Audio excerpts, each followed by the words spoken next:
Hello, everybody, and welcome to Church at Home with Rachel. It is Tuesday, the 28th of July, and I am back in the office this week, having spent last week with the Teen Leadership Camp.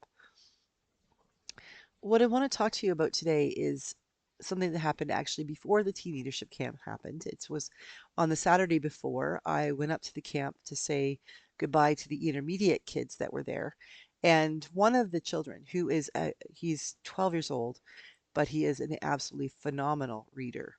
And I am absolutely positive that he is quite aware of what the word neutral and the word natural look like. And I don't know whether he was being trying to be prophetic or if he was just being him. But he kept referring to something as natural. And at the camp, we have some pretty old, in need of repair. They're okay, but in need of repair bathrooms. One big bathhouse. So it's got, you come in, the front's got men's and women or boys and girls, and there's, toilet stalls on both sides and shower stalls. Well, at the back of the building, they have created what I think was probably for the staff washroom, but as recognition that we need gender neutral washrooms. We are living in a world, whether people like it or not, we're living in a world where some young people may be transitioning or may see themselves as not feeling comfortable going into the male or female washrooms and may need one. And to be quite frank, sometimes the kids just want to have a bathroom to themselves where they can lock the door and there's no chance that somebody could like push the door open or, that they could be embarrassed by being seen in the shower or something. Totally understand that. So we have this one washroom at the back of the building has a door that locks, and it's called the gender neutral washroom, and it's right there on the door. And this young person kept referring to the fact that it's the gender natural bathroom. And what he was talking about was a couple of years ago, um, my young friend Cody had drew a picture of me at my election, and it was turned into stickers. And somebody has put a sticker of Bishop Rachel on the gender neutral bathroom door. And he was just referring to the fact that the sticker was on the gender natural door. And I said something to him, and later on, he again referred to it as a gender natural door.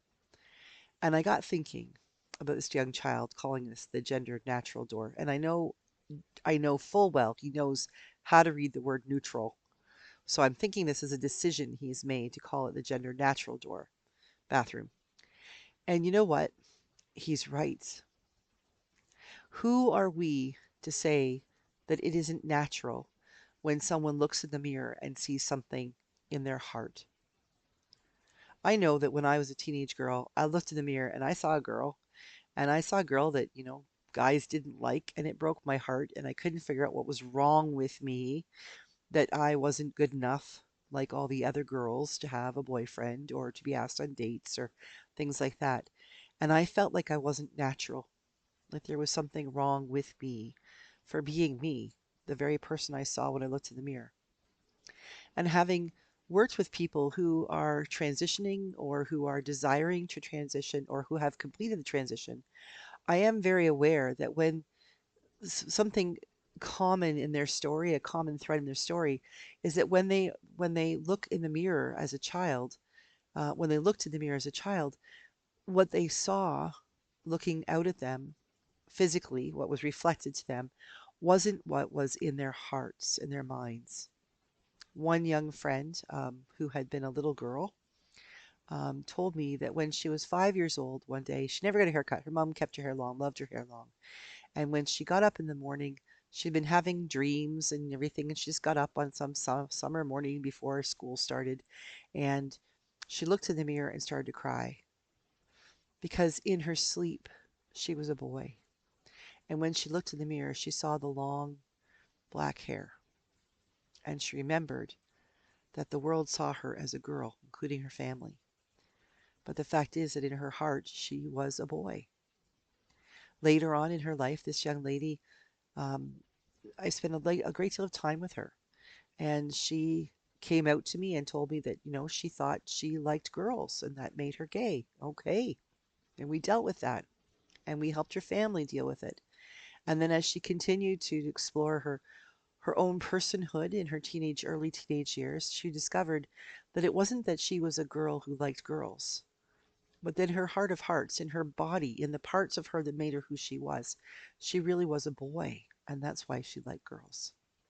And this young person did all of the psychological work and she did all of the things that were required of her and spent an awful lot of money and transitioned and is now an incredible young man. Well, not so young anymore, in his 40s. I'm getting old. Who has a wife and takes care of his family and works in the trades and is exactly who I believe God made him to be in the first place. And when he looked in the mirror, he needed to see someone gender natural. So when this young person at camp got referring to this bathroom as gender natural, I got thinking, yeah, we need to name it, call it a gender neutral washroom because it doesn't matter whether you're a man or a woman, a boy or a girl going into it. You get to go in by yourself and close the door. Now, when you're in there, because they keep forgetting to close the door and it's absolutely filthy because it's kids, there were a million mosquitoes in there. So anybody who'd want to go into that bathroom and expose any part of their skin, I think they're crazy. But point being, yes, we needed to call it a gender neutral washroom. But I think that this particular kid, this camper, had it right. It was the gender natural bathroom, one that allowed people to go and use the facilities and do the natural things that they have to do, recognizing that who they are is natural, and that's okay. Now, there may be people who get this far in the video and are really angry and frustrated with me, and that's okay too, because nobody has the right to impose their opinion or their thoughts or their beliefs on anybody else. And I am not trying to do that to you.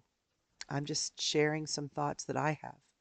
And I only ask that people who might respond to this might do so with sensitivity and discretion and acknowledge that they have the right to have their opinion and they have the right to express it. They don't have the right to trash other people's or to trash other people.